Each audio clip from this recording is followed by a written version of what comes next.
Qui n'aime pas la grandeur, qui l'élève sa main. Donc je constate que tout le monde aime la grandeur. Alors j'aimerais poser la question. Qui aime la grandeur, qui l'élève sa main?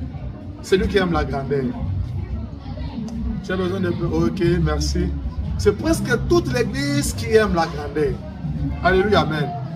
Mais ce que vous devrez savoir, la grandeur qu'on aime, cette église, nous aimons la grandeur.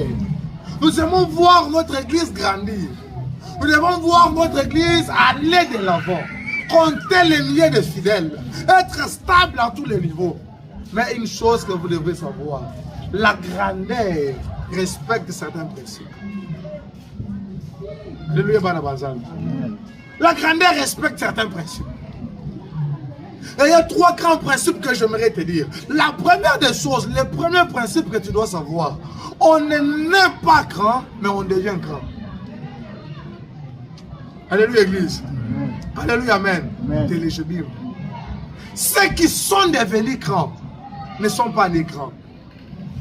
Et ceux qui sont grands aujourd'hui n'étaient pas forcément grands hier, mais ils sont devenus grands.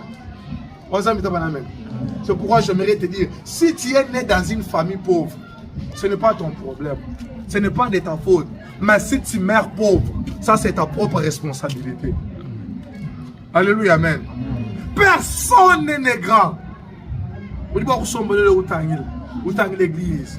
Waouh, une grande église. Cette église est belle. Il y a des gens, il y a la foule et tout. Tu applaudis. Tu peux voir quelqu'un qui compte beaucoup d'argent. Ah oui, il a ceci, il a cela. C'est bon.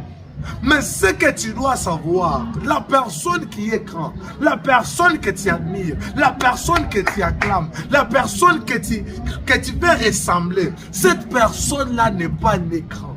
Et cette personne est devenue grand. Je décrète et déclare, comme celui-là est devenu grand, toi aussi tu peux devenir grand. Amen.